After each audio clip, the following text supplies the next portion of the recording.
और अन्य क्षेत्रों में उद्यमशीलता को बढ़ावा देने के लिए प्रधानमंत्री नरेंद्र मोदी ने सितंबर 2014 में मेक इन इंडिया कार्यक्रम की शुरुआत की थी। कार्यक्रम की शुरुआत से ही देश में निवेश का परिदृश्य भी पूरी तरह से बदल गया है और भारत अब दुनिया भर में पैसा लगाने के पसंदीदा स्थानों में शामिल हो गया है।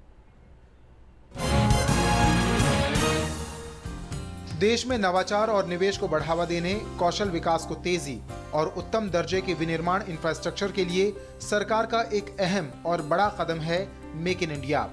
सितंबर 2014 में इसकी शुरुआत के बाद से मेक इन इंडिया कार्यक्रम ने देश में निवेश के माहौल पर व्यापक असर डाला है और अक्टूबर 2016 तक प्रत्यक्ष विदेशी निवेश में 46% तक की वृद्धि दर्ज की गई। 2015-16 में ये 55.5 बिलियन अमेरिकी डॉलर के उच्चतम स्तर पर रहा। भारत को निवेश के लिए सबसे पसंदीदा स्थान बनाने में मेक इन इंडिया एक मील का पत्थर साबित हो रहा है। कार्यक्रम की शुरुआत के बाद से भारत सबसे तेजी से उभरती बड़ी अर्थव्यवस्था के रूप में उभरा है।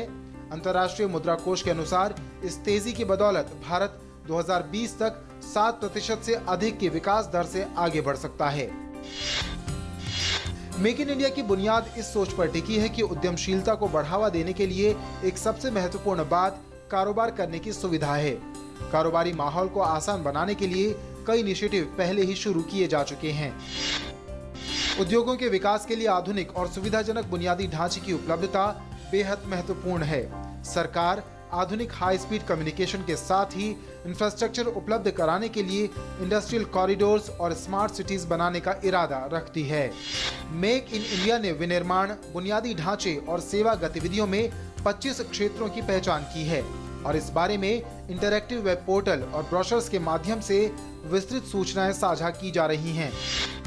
मेक इन इंडिया का मकसद उद्योगों के साथ सरकार के संवाद में बड़ा परिवर्तन लाकर सोच में सार्थक बदलाव लाना है।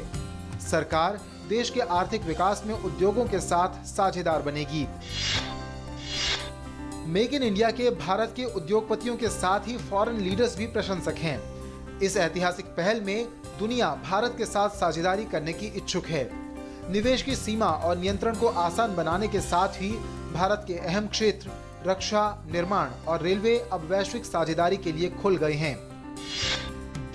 रक्षा क्षेत्र में नीति को उदार बनाया गया और FDI सीमा को 26% से बढ़ाकर 49% किया गया। रक्षा क्षेत्र में अलग अलग मामलों के आधार पर अत्याधुनिक और उत्कृष्ट तकनीक के लिए 100% FDI की अनुमति दी गई।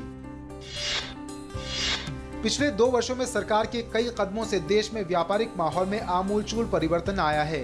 नतीजतन देश न सिर्फ तेज और सतत विकास के लक्ष्य हासिल करने की ओर बढ़ा, बल्कि चौतरफा विकास की बढ़ती रफ्तार से अंतर्राष्ट्रीय मंच पर भी भारत की सक्सेस स्टोरी चर्चा का विषय बन रही है।